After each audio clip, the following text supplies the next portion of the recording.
성도 여러분, 네, 마이크를 제가 켰나요? 네, 성도 여러분 안녕하십니까? 네, 우리 성도 여러분들, 우리 찬양대가 날로 더욱 성장하고 있는 것 같고요. 오늘 부른 이 노래는 사실 상당히 어렵습니다. 예, 반음 처리가 많고요. 예, 그래서 박자는 단순한 것 같지만 굉장히 어려워서 지난 목요일에도 우리가 연습을 많이 했어요. 다행히 아주 잘하셨습니다. 네. 그리고 지금 우리 줌에도 우리 많은 성도님들이 함께 들어와 계신데요. 이 줌에서 동참하고 계시는 우리 성도님들도 환영합니다. 네. 어, 우리 제이콥 특히 안전운전 하시기를 바랍니다. 네. 그리고 사실 오늘 제가 뭐한 가지 광고 말씀드리자면 아직 교회 지남이 저희 교회 뒤에 2월호가 많이 있어요. 근데 안 가져가신 분들이 꽤 계신 것 같아요. 저렇게 권수가 남을 수는 없거든요. 여러분들 꼭 교회 지남 한 권씩 꼭 가져가시고요. 그 뒤에 그 뒤쪽에 매일매일 살펴볼 수 있는 기도력이 있습니다. 그래서 여러분들 그걸 가지고 아침 저녁 시간 나실 때 꼭 읽고 그 기도력의 말씀을 묵상하면서 하루를 보내시면 좋을 것 같아요. 너무 은혜로운 말씀들이 많이 있습니다. 그리고 그 말씀을 읽다 보면요. 아침에 우리가 새벽 무릎 때 봤던 말씀, 또 오늘 우리가 처한 상황 이런 여러 가지 것들이 막 그냥 잘 이렇게 버무려져 있는 것을 또 느낄 수가 있어요. 그래서 하나님께서 꼭 시의적절한 말씀들을 우리에게 공급하시는 것을 느끼실 수 있을 겁니다.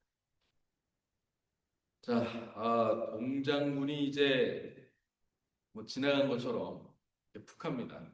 아침에 제가 깜빡하고 여기 위에다 겉옷을 입지 않고 막 나왔는데 어? 춥지가 않더라고요. 그래서 이 날씨가 이렇게 흘려가는구나 라고 속임수를 이 시카고 날씨가 쓰고 있는 것을 느꼈습니다. 이 시카고는 또 언제 날씨가 어떻게 될지 모르니까 우리가 볼 수가 없어요. 항상 차에 다니실 때 외투를 꼭 챙겨서 다니시기 바랍니다.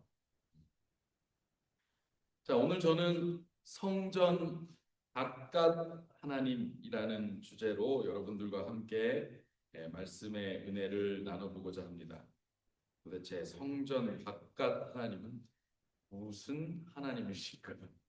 네, 먼저 하나님의 말씀을 읽겠습니다.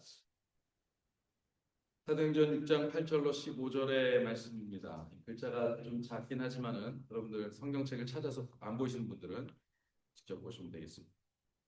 스테반이 은혜와 권능이 충만하여 큰 기사와 표적을 민간에 행하니 이른바 자유민들, 여기 성경에는 리버디노, 구 번역본에는 리버디노라고 되어 있고요. 여기는 이른바 자유민들이라고 되어 있습니다. 리버디노는 어, 리버티라고 하는 단어의 원형 원어가 되는 말, 라틴어에서 시작하고 헬라어에서 나오고 또 헬라어로 파생되고 또 영어로까지 들어온 이 자유인이라는 표기가 이렇게 그 리버디노라는 말로 구 번역본에서는 이게 무슨 지명인 것처럼 생각돼서 리버디노라고 넣었는데 알고 보니 번역해 보니 자유민이라는 뜻이었습니다. 그래서 새 번역에는 이렇게 자유민들, 이른바 자유민들이라고 표기를 하죠. 즉 구레네인, 알렉산드리아인, 길리기아와 아시아에서 온 사람들의 해당에서, 여기서 말하는 아시아는 지금의 터키 지역, 소아시아 지역을 말합니다. 그 사람들의 해당에서 어떤 자들이 일어나 스데반과 더불어 논쟁할세. 자, 그 자유민들이라고 하는 것은 무엇을 말할까요? 그리고 그들은 어떻게 구레네인이고 알렉산드리아인, 길리기아와 아시아에서 온 사람들일까요? 예, 이 이른바 자유민들이라는 사람들은요, 당시에 티베리우스 황제가 이 유대의 그 유력한 지도자들 가문들을 다 잡아다가 강제 이주를 시킵니다. 자꾸 이 사람들이 모여 있으니까 이 사상가들이고 철학가들이고 이 사람들의 말의 힘이 너무 강력하고 유력하니까 이 사람들을 찢어놔야 되겠다라고 생각하고 딱 들어다가 로마의 식민지 여기저기다가 다 강제 이주를 시켰어요. 그게 어디예요? 구레네, 알렉산드리아, 길리기아. 길리기아 바울의 고향인 다소가 있는 지역입니다. 어쩌면 바울의 부모도 그곳에서 그렇게 강제 이주된 지도자 중에 하나였을지도 모릅니다. 아시아에서 온 사람들, 다 그런 사람들이 이제는 티베리우스 황제 때의 그 억압과 노예 생활을 끝내고 해방이 되어서 다시 자유민이 되어서 돌아온 거예요. 자기 땅을 찾아서 예루살렘 인근으로. 그래서 거기에 이 사람들이 이제 그런 거죠. 왜 한국에 가면 그렇다고 하지 않습니까? 어, 인천공항에 딱서 사람을 보면 한국인, 외국인, 미국에서 온 한국인 이렇게 보인다고 하죠. 그러니까 미국에서 온 사람, 한국 사람들은 이건 한국 사람도 아니고 미국 사람도 아니고 정체성이 모호한. 그리고 실제로 우리의 자녀들은 어떻습니까? 아이고 한국 가서 살라 그러면 그 문화에 적응 못할 겁니다. 그러니까 자유민이라고 왔지만 되돌아왔지만 그곳에서 살았던 기간이 길고 거기에 또 자녀로 태어나고 2세 3세로 이렇게 살다가 그럼에도 불구하고 나는 이스라엘의 혈족이지 하고 찾아온 그 사람들은 완전히 정서적으로 섞이지가 못하는 거예요. 아무리 거기서 히브리 말을 배우고 토라로 교육받고 하였어도 아무래도 그 지역 그 특색들이 다 남아 있으니 거기에 인터내셔널 처치가 설립이 된 겁니다. 그래서 그 사람들만의 회당이 거기에 세워지게 되는 거예요. 그래서 그 사람들의 회당을 여기서 말하는 것입니다. 자, 이해가 되시죠? 그 거기서 어떤 사람들이 일어나서 스데반과 더불어서 논쟁을 하기 시작합니다. 왜 논쟁을 했을까요? 보세요. 이 사람들은요, 이 나라의 독립과 이 나라의 메시아닉 성취를 위해서 투쟁하던 사람들이었어요. 근데 그러다가 잡혀가서 이제 투쟁을 하고 노예로 막 억압되고 살고 있다. 겨우 가까스로 자유민이 돼서 이제 내 약속의 땅, 혈족의 땅, 혈족들과의 그 이스라엘의 한 무리로 합류해서 돌아왔는데 성전을 사모하고 예루살렘을 사모해서 돌아왔는데 지금 스테반이 뭐라고 해요? 그들과 다른 소리를 합니다. 어떤 말을 했어요? 논쟁을 했습니다. 스데반이 지혜와 성령으로 말했어요. 그러나 그들이 감당을 할 수가 없는데 그들이 뭐라고 그들을 그 스데반을 모함하고 싶어 했냐면 사실 이게 논쟁의 주요 쟁점이었을 겁니다. 자, 보시죠. 여기 뭐라고 돼 있어요? 이 사람이 누구와 모세와 하나님을 모독하는 것을 우리가 들어보라 하게 하고 백성과 장로들과 서기관들을 충동시켜서 선동하고 격발시켜서 하나님을 잡아가서 어디로 끌고 와요? 공회. 여기서 공회라고 하는 것은 무엇입니까? 사내들인 공회입니다.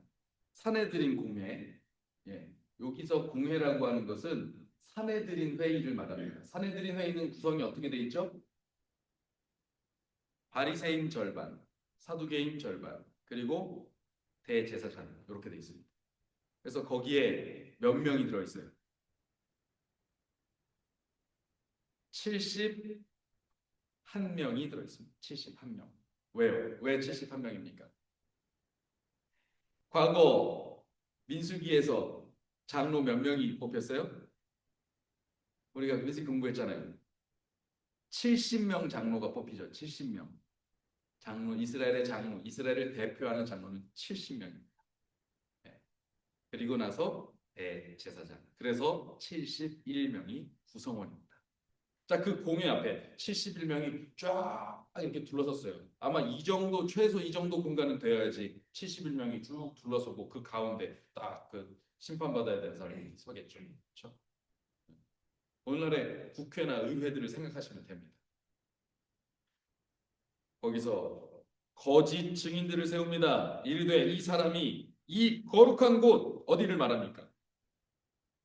성전, 예루살렘 성전입니다. 이 거룩한 곳과 그리고 무엇을?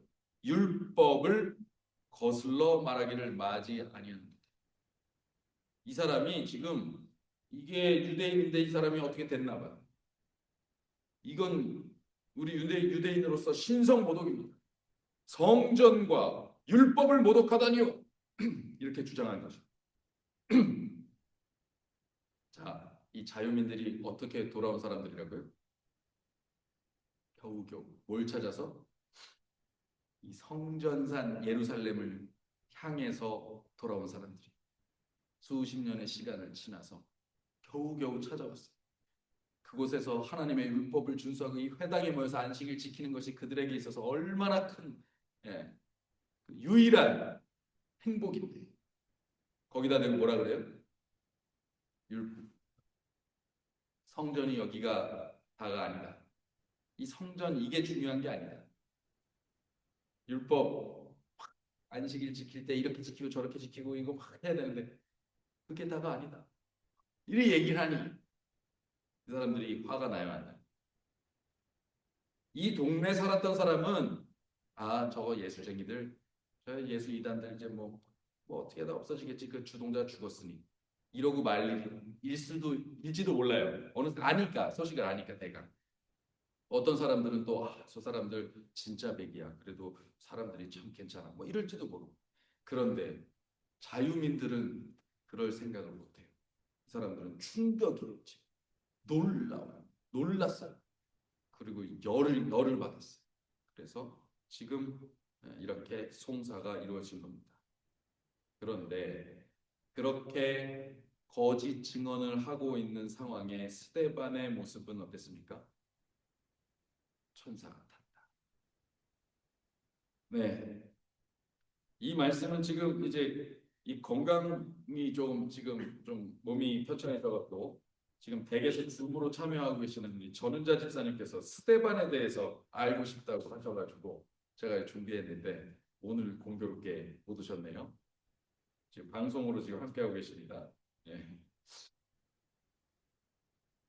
자, 그러면 오늘 이 말씀을 따라서 우리가 한번 생각을 좀 해보자.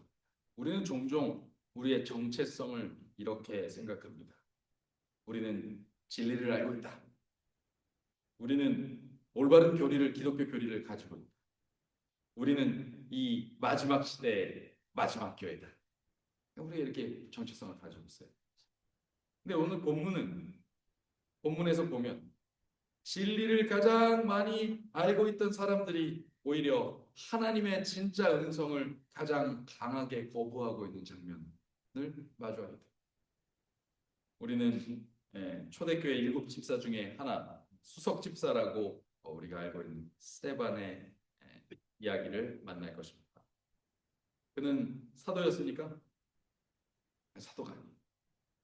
그러면 그는 공식 설교자였습니까? 그것도 아니에요.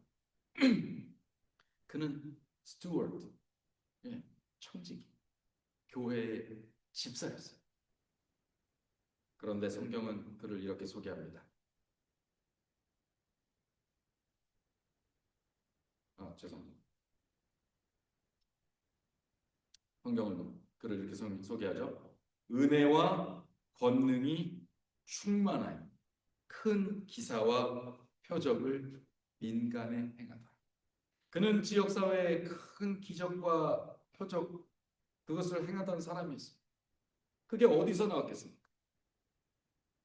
원래 그런 초능력을 가진 사람이었습니까? 뭐가 충만했어요? 은혜와 권능. 이 권능은 무엇입니까? 너희가 무엇을 받으면 성령을 받으면 권능이 충만해질 것이라는 얘기를 했죠. 약속을 받았죠. 성령이 충만한 사람입니다. 오늘 설교의 질문은 이것입니다. 사실상 여러분이 제일 이 신약 성경을 읽으면요. 사도들이나 그 제자들 중에 설교를 이렇게 길게 한 사람이 없어요. 그의 설교가 이렇게 기록이 길게 남아있는 사람이 스데반밖에 없어요. 다른 사람들은 뭐 편지는 바울도 편지를 쓰고 했지만 공중 앞에서 설교한 내용이 이렇게 길게 전문이 들어간 사람은 스데반밖에 없어요. 놀라운 일입니다. 그가 전문 설교자도 사도도 아닌데 이렇게 설교를 했다. 그러면 왜 하나님 질문입니다. 스데반을 통해서 말씀하셨는가? 그리고 왜 그의 설교가 오늘 우리 재림교회에 필요한가? 이 질문을 가지고 계속해서 이야기를 나눠보도록 하겠습니다. 스데반을 송사한 이유가 무엇이었습니까? 스데반을 이 공회로 데리고 온 이유가 뭐예요? 여기 뭐라고 돼 있어요? 모세와 하나님을 모독하는 말을 들었다. 성전을 회방하고 율법을 회방한다. 그거죠? 그런데 정말 스데반이 그것 때문에 끌려갔을까요? 뭐 때문에 끌려갔어요? 논쟁을 했는데 지혜와 성령으로 말함을 능히 당해내지 못했다. 논쟁을 해서 자기들이 알고 있는 지식으로 누르면 됐어요. 일반 사람은. 근데 이 그리스도의 제자들은 지혜와 성령이 너무 충만해가지고 그것으로 이야기를 시작하면 당할 수가 없어요. 이게 말을 잘하는 것과는 다릅니다. 진실이기 때문에 그래요. 진리이기 때문에 그래요. 그래서 자기들이 말하고 있으면서도 자기들의 삶의 믿음을 실을 수 없었던 이 유대교의 전통, 그것으로부터 진정한 구원을 맛보지 못했던 이것과는 다르게 예수님의 말씀처럼 저 바리새인이나 서기관 같지 않고 권위 있는 사람의 말과 같은 그 제자들의 말이 그렇게 예수님의 말씀처럼 들렸던 거예요. 그러니까 이게 당할 수가 없어요. 그 논리를. 우리가 복음서에 보면 예수님이 그 유대인들에게 얼마나 이렇게 시험을 당하십니까? 쓸데없는 질문하죠. 이거 우리 세금 냅니까 맙니까? 뭐 이런 말 시비 뭐이 결혼 7형제 있었는데 결혼하면 어떻게 됩니까? 이거 뭐 되도 않는 예를 들어가지고 막 꼬투리를 잡으려고 하지만 예수님이 어떻게 하세요? 가이사의 것은 가이사에게, 하나님의 것은 아주 뭐 도리어 이거에 반박했다가는 자기들이 덜미가 잡힐 만한 말로 싹 떨어지죠. 어떻게 그러실 수 있어요? 그것이 진리이니까. 그것이 진짜 하늘의 삶이니까. 천국을 지으신 분께서 오셔서 천국을 설교하시는 거니까요. 네.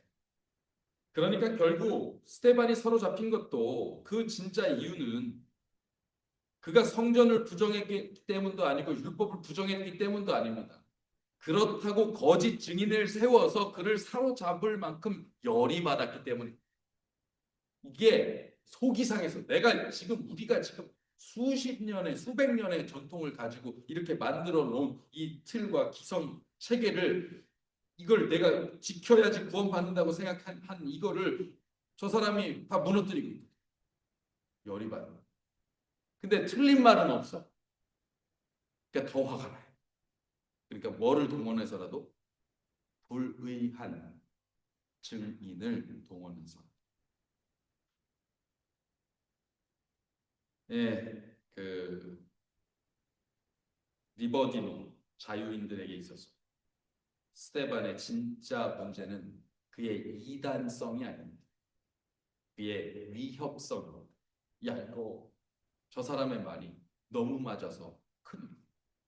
이거 우리의 뿌리가 송두리째 흔들립니다. 그리고 그가 위협이 되었던 이유는 단 하나죠. 그는 하나님을 제도와 전통과 구조물보다 더 크신 분으로 그가 말했기 때문에 그의 설교를 한번 들어가 보죠. 이제 공회 앞에 선 스테반. 그곳에 모두가 그에게 70명이 쳐다보는 가운데 혼자 있었습니다. 이제 그 모든 사람들이 자기들의 지식과 자기들의 권위와 그리고 무언의 압박을 가지고 그 사람의 변명을 들으려고 합니다. 그럴 때 그는 오히려 그곳의 모두를 반대로 고소하는 기소문을 선포하고 있습니다. 그게 그의 설교문입니다. 우리는 거기서 제자들 가운데 공중 앞에서 한 가장 긴 설교를 마주하게 됩니다. 예, 60절이 있거든요. 이 이 사도행전 7장이 60절로 이루어져 있는데 그 중에 53절이 스데반의 설교입니다. 그런데 그 내용 안에는 그 이스라엘 민족이 자기들의 조상이라고 생각하는 아브라함부터 시작해서 성전이 마련되게 된 솔로몬의 이르기까지의 이스라엘의 대서사를 그린 설교입니다. 저는 처음에 스데반의 설교가 왜 예수님까지 오지 않고 여기서 끝나나 했어요. 그래서 이 사람의 설교가 채 끝나지 못해서 이렇게 돌에 맞아서 죽었으면 이게 미완의 설교고 참 안타깝다. 왜 이거를 끝까지 하게 두지 않았을까? 하나님께서 그걸 지키지 않으셨을까? 이렇게 생각했는데 거기까지 한 이유가 있어요. 지금 제가 구별했듯이 이스라엘의 시작부터 뭐예요? 성전이 세워질 때까지. 그때까지의 이야기를 합니다. 그리고 그 사이에 있었던 이야기를 가지고 이 지금 현재 공회에 있는 70명 전체를 하나님 앞에 보소하는 기소문 작성된 것입니다. 자, 그 내용 하나씩 살펴볼까요? 자, 이 사진은 무엇을 그리는 걸까요? 네? 그게 AI가 그려낸 사진입니다만 아브라함입니다. 예. 우리 조상 아브라함이 하란의 이천 메소포타미아에 있을 때에 영광의 하나님이 그에게 보여 나셔서 이르시되. 하나님이 지금 어디서 나타나셨어요? 어떻게 거기 잘 지어진 성전이 있었어요? 왜요? 하나님은 거기 계셔야 되는데요. 하나님 찾아서 우리 어디 왔어요? 예배 다녀왔잖아. 아니 하나님 여기 계셔야지. 왜 우르 갈대 메소포타미아 거기 타락한 도시 아니에요? 아니 거기 계시면 안 되잖아요. 그런데 우리 조상 아브라함은 어디서 하나님 만났다고요? 갈대아 우르에서 만났다. 하나님이 어느 공간에 제약되신 분이 아니라고. 분명한 논리입니까? 분명한 논리죠. 네. 성전이 없던 시절 이미 하나님은 우리 조상에게 성전의 유무와 관계없이 그를 만나서 이야기하시고 부르시고 사명을 주시고 이스라엘을 만들고 조성하기 시작하셨다는 이유. 성전에 집착하는 유대인들에 대한 일갈입니다. 성전이 없을 때 하나님을 만난 아브라함은 이스라엘 조상 아닌가? 답변할 말이 있겠어요, 없겠어요? 유구무원이죠. 그들은 아무 말도 할 수가 없습니다. 네, 이런 논리에 당해낼 수가 없어요. 너무 근본적이죠. 자, 두 번째입니다. 이거 무슨 장면일까요? 무슨 장면 같으십니까? 요셉입니다. 형제들에게 버림받은 구원자죠. 요셉은 구원자였어요? 네, 버림받았습니까? 네, 형제들에게 버림받았어요. 아브라함, 이삭, 야곱을 거쳐서 가나안 땅, 약속의 땅이라고 하는 가나안에 정착했으나 하나님의 계획은 늘 내부에서 거절당했습니다. 여러분 여기에 형제들이 결국 누가 돼요? 누가 됩니까? 각 지파의 수장들이 됩니다. 맞습니까? 여기 형제들이 다 이스라엘을 구성하는 사람들이에요. 그 지파의 대표자들이에요. 그 지파가 바로 이 사람들의 이름으로 불립니다. 맞습니까? 네. 근데 그 사람들이 뭘 했다고요, 지금? 형제를 팔아넘겼다고요. 하나님의 계획을 내부에서 망친, 거절한 사람들이었습니다. 이스라엘이 하나님의 말씀을 거절하려고 들면, 제 어저께도 그 말씀 우리가 나눴지만, 믿는 도끼에 발등 찍힐 때 정말 아프죠. 형제가, 지지자가 그를 비방할 때 모세가 얼마나 힘들었어요. 그렇죠? 여기 요셉이 형제들로부터 거절당합니다. 그럼에도 불구하고 하나님은 그때에도 억울하게 팔려간 요셉을 통해서 인간 어느 누구도 생각하지 못했던 섭리를 통해서 누가 노예가 어떻게 총리가 될지 그건 상상할 수 없는 그림이에요. 그건 말이 안 돼요. 노예가 조금 어떻게 잘해서 자유민이 됐다. 이거 뭐 혹시 생각할 수 있을지 몰라도 죽지 않으면 다행이죠. 그 어떻게 총리가 됩니까? 파라오의 바로 밑에. 그런 섭리를 통해서 이스라엘 전체, 약속의 땅도 성전이 있는 예루살렘도 아닌 애굽으로 옮겨서 번성케 하십니다. 자, 여기도 장소는 어디예요? 예루살렘이에요? 어디예요? 애굽이에요, 애굽. 약속의 땅입니까? 아닙니까? 가나안도 예루살렘도 아니에요. 애굽입니다. 하나님이 선택하신 땅은 애굽이었어요, 이때. 하나님의 계획이에요. 원래 성전이 있는 산이 아닌데 그때는 하나님이 안 계셨습니까? 그때는 이스라엘이 이스라엘이 아니었습니까? 아니요. 그때도 하나님과 언약 관계에 있는 이스라엘은 애굽에서 생존할 뿐만 아니라 번성했습니다. 생육이 중가했어요. 더 할 말이 없죠. 자, 이제 세 번째 모세입니다. 여러 번 거절을 당하죠. 그런데 특별히 그는 인생에서 두 번의 거절을 경험합니다. 첫 번째 무슨 거절입니까? 처음엔 왕자의 위치에서 자기 형제들을 구원하려고 했어요. 근데 그 형제들이 뭐라고 얘기합니까? 누가 너를 관원과 재판장을 삼았느냐? 어휴, 거절되겠어요. 그가 애굽 사람 쳐 죽일 때는 각오를 했을 거예요. 내가 각오를 하고 내가 이걸 실행을 한다. 근데 누구한테까지 이게 일이 탄로났도다 이게 문제가 아니에요. 누구한테까지 거절당하는 거예요? 자기 백성에게까지 거절당했어요. 나중에 하나님이 다시 모세를 부르실 때도 야, 너 네 백성 구하러 가라. 저들이 내가 뭐라고 말하겠습니까?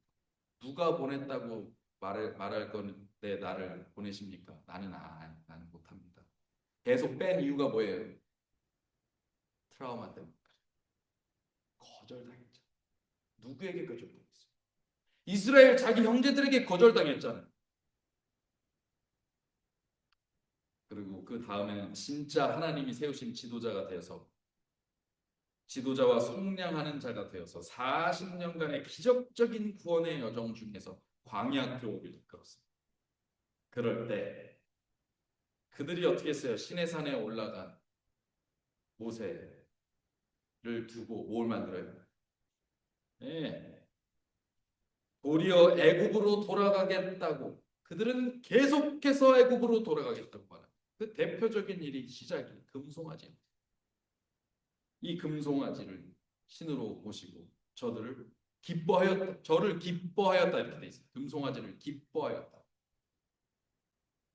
여러분 이스라엘은 언제나 하나님이 세우신 선지자들과 계속해서 충돌해 왔습니다.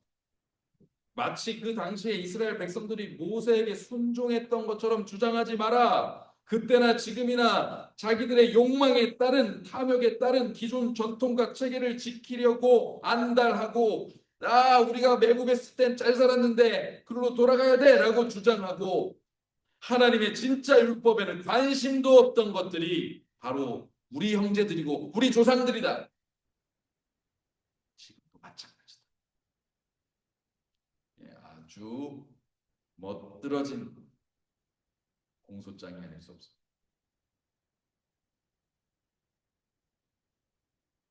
광야의 성막은 다시 이제 성소로 들어갑니다. 이제 이것이 지금 이 이후에 7장의 내용에 나타나는 스데반의 설교에 쭉 나오는 내용입니다. 이제 성막 얘기를 해요.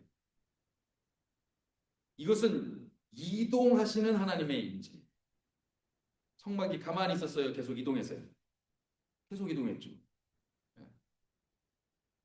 첫 장막 어떤 형태로 있었습니까? 정말 장막 형태로 있었어요. 그렇죠? 천막. 뭐 해달에 가죽이랑 뭐 이렇게 천이랑 뭐 여러 가지를 했다. 손 쳐도 그게 뭐예요?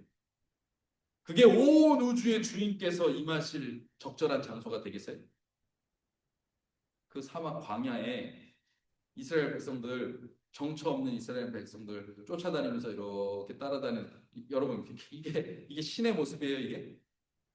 그것도 신께서는 가시려고 하면 눈 깜짝한 사이에 우주 저 끝에서 저 끝까지 가실 수 있는 분인데 40년 동안 거기서 뱅글 도시면서 이렇게 하고 후보 보시고 이렇게 지키시고 얘네들 발걸음 이게 무슨 애기 걸음마 데리고 다니는 정도 속도도 아니고 그러니까 어른이 빨리 갈 수 있어도 애기가 걸음마에 이렇게 가잖아요. 지금 뭐 이거 하는 것도 아니고 지금 이스라엘 백성들의 먹을 거 없으면 없다고 마실 거 없으면 없다고 징징거리는 데리고 참 하나님은 얼마나 속이 타셨어요. 참 인간의 심정이라는 거죠. 그걸 배려하시면서 참. 그러니까 하나님께서 우리의 죄악을 모르실 거라고 생각하지 마세요. 그분처럼 우리의 죄악의 상태를 잘 이해하고 그것을 어떻게 해서든지 보듬어서 회복시키려고 그리고 회복시킬 수 있다고 공헌하실 수 있는 분은 온 우주에 없습니다.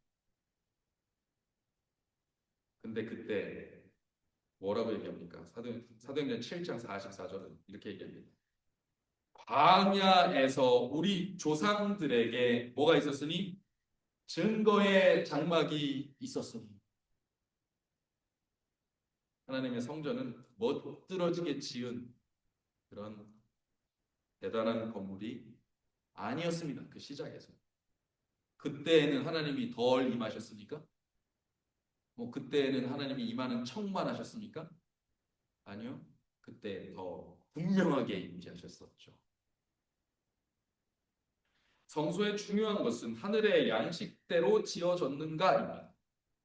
이것이 하늘의 양식대로 지어졌는가.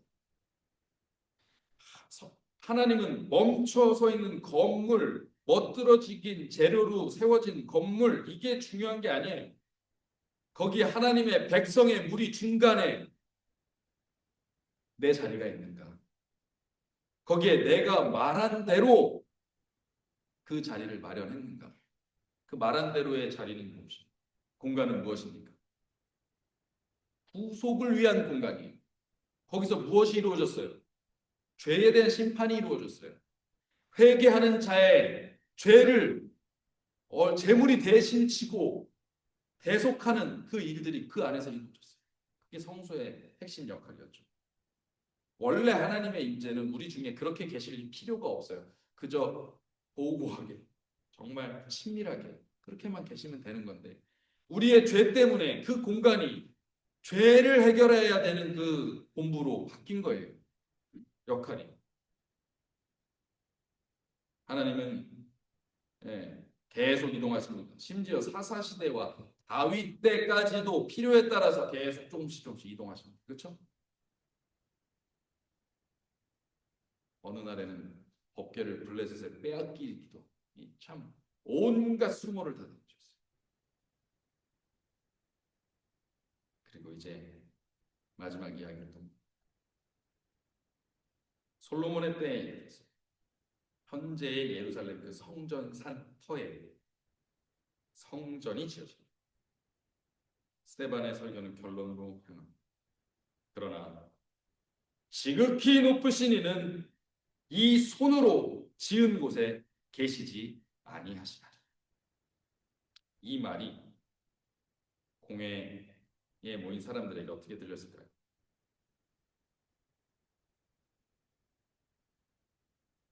이 말은 그 가운데 모인 사람들을 폭발시켜버렸습니다. 왜냐하면 이 말은 성전이 틀렸다가 아니라 성전이 하나님을 대신할 수 없다라는 선언을 한 것이기 때문에 성전 자체가 잘못됐다가 아니에요. 그러나 이 성전이 하나님을 대신할 수는 없다라고 이야기하기 때문에 논리에 반박할 수는 없어요. 그런데 우리가 여기다 쏟아놓은 공이 있으니까 이게 부정당하는 게 견딜 수가 없는 거예요. 결국 뭐가 나오고 여러분 요즘 참을 수 없는 막 견딜 수 없는 속상함을 경험하신 적이 있으십니까? 뭐 때문에 그래요? 그게 하나님이 정말 모독을 당하셔서 그러세요? 아니면 여러분들 자존심이 상해서 그러세요? 잘 생각해 보세요. 내가 쌓아놓은 틀, 내가 세워놓은 자존심, 내가 이 정도 대우밖에 못 받아서 되겠어? 라는 마음 때문이셨어요? 아니면 정말 하나님이 욕을 당하시고 나 때문에 내가 하는 말, 내가 하는 행동 때문에 하나님께서 그 나라를 선포하시는데 방해가 되고 아이고 이게 너무 속이 상한다. 내가 이러면 안 되는데 하고 열이 받으셨어요. 뭐였어요? 최고 열 받으신 게 대부분 내 속상한 거죠.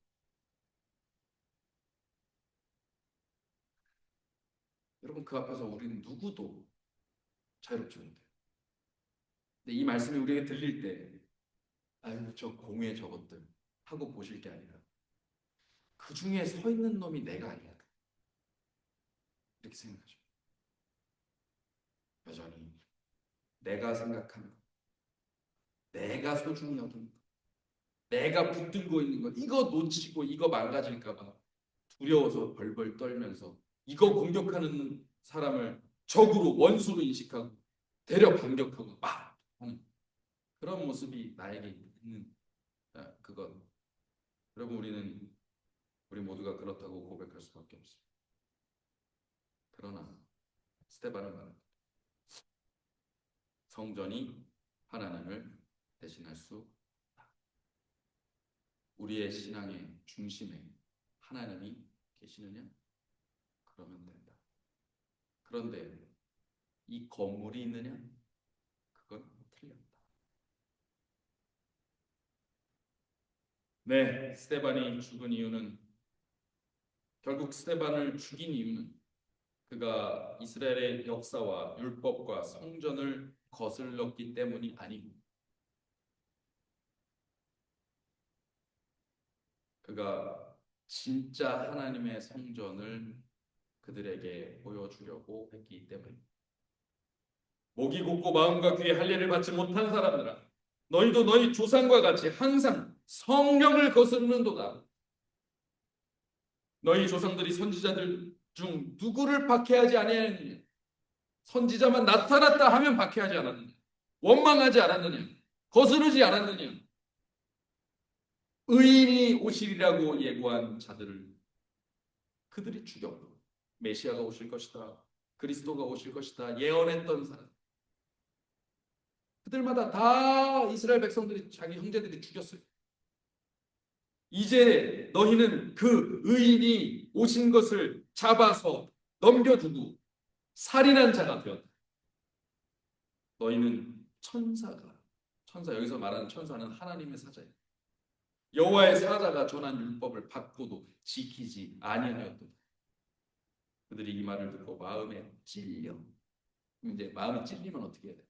자 여러분, 우리 남장로님 마음에 탁 찔리는 일이 있으면 어떻게 하시겠습니까? 그 다음 반응을 어떻게 하시겠습니까? 해결을 해야 됩니다. 어떤 식으로 예를 들어 어떤 식으로 해결하시겠습니까? 누군가 나에게 탁 지적을 했는데 내가 그냥 마음에 팍 찔렸어요. 그럼 어떻게 하시겠어요? 네? 네. 아담은 뭐라 그래요? 찔리니까 이 여자가 줬어요. 그렇죠? 이게 죄인의 세상이잖아요. 그렇죠? 하와는 이 뱀이 줬어요. 근데 아담이 얘기할 때가 걸작이야. 이 여자가 줬어요가 아니에요. 하나님이 내게 주신 이 여자가 줬어요. 결국 이 원망이 누구에게 돌아가고 있어요? 여러분 확 찔리면 미안합니다. 잘못했습니다. 내가 다시는 안 그러겠습니다. 혹은 내가 이제 지금부터라도 내 태도를 고쳐보겠습니다. 이렇게 하면 참 좋겠는데 이 지긋지긋한 죄는 우리 속에서 어떻게든 변명하고 핑계하고 다른 사람에게 전가하고 나는 아닌 것처럼 싹 입 닫고 가만히 이렇게 아닌 척 하려고 만들어요. 이렇게 해요. 다른 사람을 공격하고 마음에 찔렸으면 반성했다가 나와야 되는데 여기 그를 향하여 이를 갈았다가 나와요. 이거 딴 사람 얘기가 아니고요. 오늘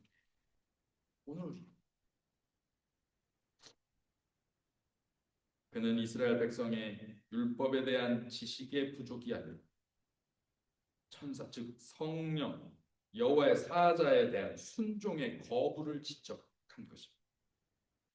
형식은 지켰을지언정 본질이 빠져서 늘 갈증에 빠져 있는 그것을 느낌에도 불구하고 자신들이 투쟁하고 공들여서 쌓아온 이 기득권을 지키기 위해서 마음과 귀를 닫고 있습니다. 이게 무너지면 뭐가 무너지는 것 같아요? 예, 그 과거 우리 조선 사회에서는 이 그 양반상의 그 법 요거 무너지면 어떻게 되는 거예요? 사대부가 다 무너지고 국가 기강이 다 무너진다고 생각해서 요걸 아주 철저하게 지키려고 했어요. 결국 모든 백성이 공평하고 평안히 살게 하기 위한 제도의 끝에서는 결국 요게 신분제도가 맞고 있어요. 근데 요게 지킨다고 생각하니까 이 사대부들은 이걸 꼭 쥐고 있었던 것입니다. 똑같은 일이 이스라엘에도 있었죠. 할례는 본래 하나님께서 이스라엘의 생명의 통로를 열어주신다는 언약의 표예요. 할례가 포경수술이죠. 생식기 아니에요. 그걸 잘라낸다는 것은 이 생식을 하나님께 맡겠다. 하나님께서 이 우리의 생식을 책임지신다. 그러니까 거기에 맡기자는 언약의 표예요. 그런데 여기 뭐라고 되어 있어요? 이 마음과 귀에 할례 받지 못한 자. 이게 뭐예요? 그들의 마음과 귀가 성령에 대하여 닫혀 있으니 성령의 뜻에 닫혀 있으니 그 뜻을 거스를 수밖에 없었다는 거예요. 이걸 이렇게 덮고 있는 것입니다. 그 덮고 있는 걸 뭐 하는 거예요? 잘라내라. 그날 그 호소에 찬 설교를 들은 그곳에서도 여전히 그들은 큰 소리 마침내 어떻게 합니까? 그들이 큰 소리를 지르며 성령의 음성에 귀를 막고 일제히 달려들어서 그를 끌고 가서 결국 죽고 그들의 진실을 경고하는 이 시대의 선지자에게 결국 벨련으로 찢어버립니다.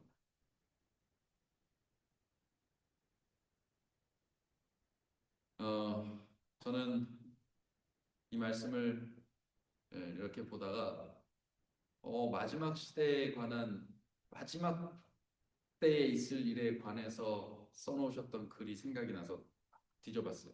이 말씀을 좀 찾았습니다. 금요일 1844년 1월 18일 금요일 저녁 몇몇 사람들은 내가 보라 보라 라고 외치는 소리를 들었다. 내가 꿈을 꾸고 있었는지 이상 중에 있었는지는 모른다. 나는 홀로 잠을 잤다. 환란의 때가 우리에게 이르러 와 있었다. 나는 우리 백성들이 울며 기도하며 하나님의 확실한 약속을 간구하며 크게 고통하고 있는 것을 보았는데 악한 자들은 모두 우리 주변에 모여서 우리를 모욕하며 멸망시키겠다고 협박하고 있었다.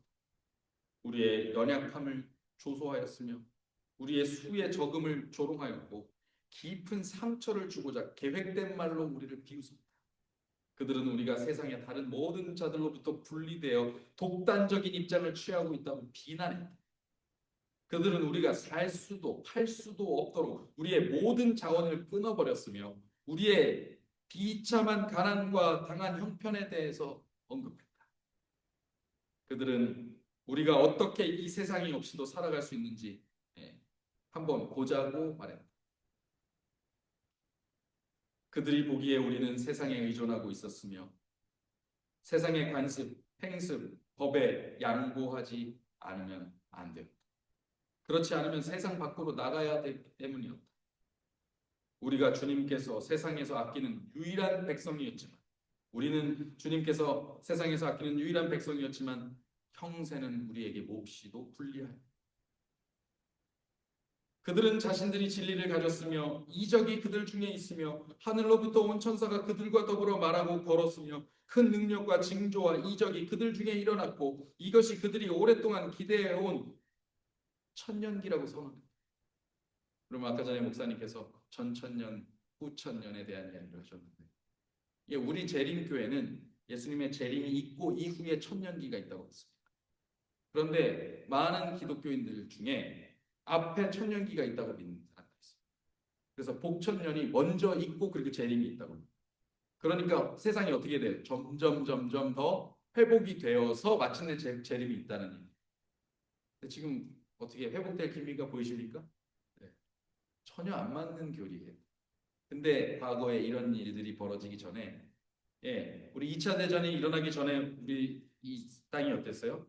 아주 예, 낙천주의로 넘쳐났었죠.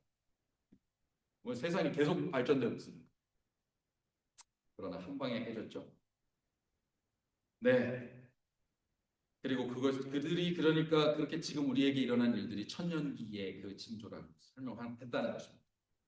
그래서 온 세상이 개심하고 일요일 법령과 조화되고 그래서 그랬지만 이 작고 연약한 백성들이 이 땅의 법과 하나님의 법을 무시하면서 나서서 이 지상에서 올바른 유일한 자들이라고 선언하는 그 일은 너무나도 연약해 보인 것입니다. 지금 세상이 다 막 자기들이 옳다고 하고 있는데 우리가 진짜예요라고 말하는 것이 우스워 보이는 것이죠. 그러나 고뇌 짐승과 그의 우상에게 경배하지도 아니하고 우상 안식일 일요일을 받아들이지도 아니하고 경배하지도 않은 충성스럽고 진실된 자들 위에 있을 때 한 분이 위를 보라 위를 보라고 말씀하셨습니다. 그들의 모든 눈이 들려질 때 두루마리가 말려지듯 갈라지는 것 같았으며 하늘은 우리는 스데반이 하늘을 쳐다보듯 마지막 장 조롱하는 자들은 우리를 비웃고 욕하면서 만약 우리가 우리의 믿음을 굳게 지키면서 완고하게 나갈 경우 우리에게 행하고자 하는 것들에 대하여 자랑하고 있었다. 그게 무슨 말이에요? 우리가 끝까지 고집을 부리면 어디 한번 고집 부려봐. 내가 너네들 어떻게 하는지 한번 봐봐. 이렇게 하고 있었다는 거예요. 그러나 이제 우리는 그들의 소리를 듣지 않는 자 같았습니다. 더 이상 귀에 그런 말은 들리지 않습니다. 그런 협박들 들리지 않습니다. 스테반이 어땠을까요? 그 설교를 할 때 들리지 않았습니다. 모든 것을 차단시켜버린 그 장면을 응시하고 있습니다. 하늘이 두루마리처럼 갈라지고 말려서 갈라져. 거기에는 하나님의 보좌가 드러나 있었다. 그 주변에는 천천만만의 천사들이 있었으며 보좌 가까이에는 순교자들이 있었다. 이들 중에서 나는 최근에 그러한 비참한 고통 중에 있었으며 세상이 알지 못하고 세상이 미워하고 경멸했던 바로 그 사람들을 보았다. 가룟복음 기별 3권 427페이지, 428페이지에 나옵니다. 여러분, 하늘이 두루마리처럼 갈라지면서 열리고 하나님의 보좌가 보여. 여러분, 하나님의 보좌가 우리 장로님이 자주 말씀하시는 차원 밖에 있었으면 바로 옆에 있어도 우리가 못 느껴요. 그런데 이제 차원의 문이 열리고 그것을 볼 수 있게 되는 거예요. 아마 스데반은 그렇게 하나님의 보좌를 본 것 같습니다. 그리고 그날 예수님의 재림 직전의 순간 우리가 그것을 볼 거예요. 근데 그때 우리가 그것을 볼 사람들인지 그걸 보는 자들을 에휴, 이렇게 하고 있을 사람들인지 그 위치가 어디에 있을지 지금 정하셔야 돼요. 오늘 우리 라포드 교회에서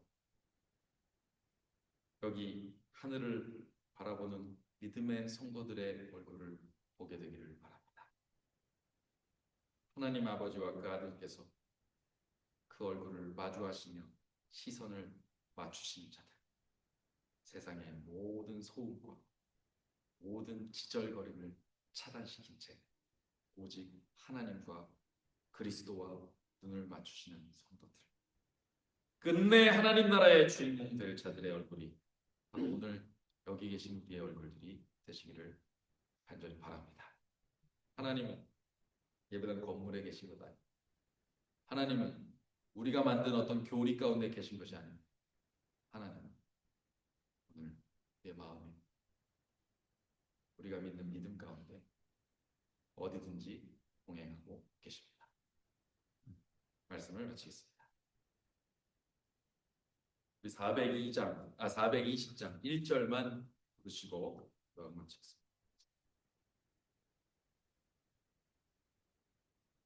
다 같이 일어나셔서 정리하시겠습니다. 420장입니다.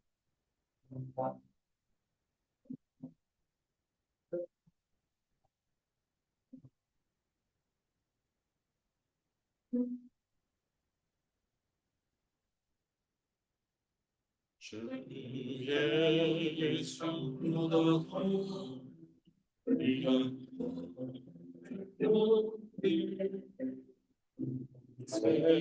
세상 우리와 바꾸시 넌주의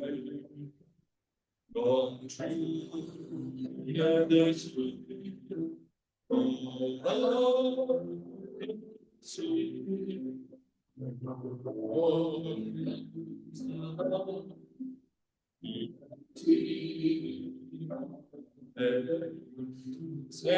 세상적 어렸니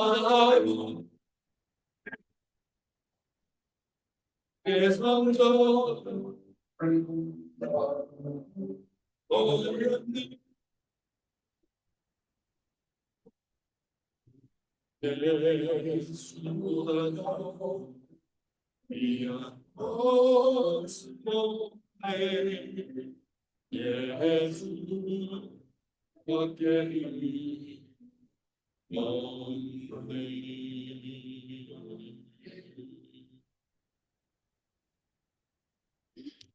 주님, 우리가 옳다, 진리를 가졌다 하는 평가를 받는 교회를 넘어서 성령께 순종하는 교회가 되게 하여 주시옵소서. 성령과 동행하는 교회가 되게 하여 주시옵소서. 그리하여 이곳에 있는 우리 성도들 각자가 이 마지막 시대에 스데반이 되게 하여 주시옵소서.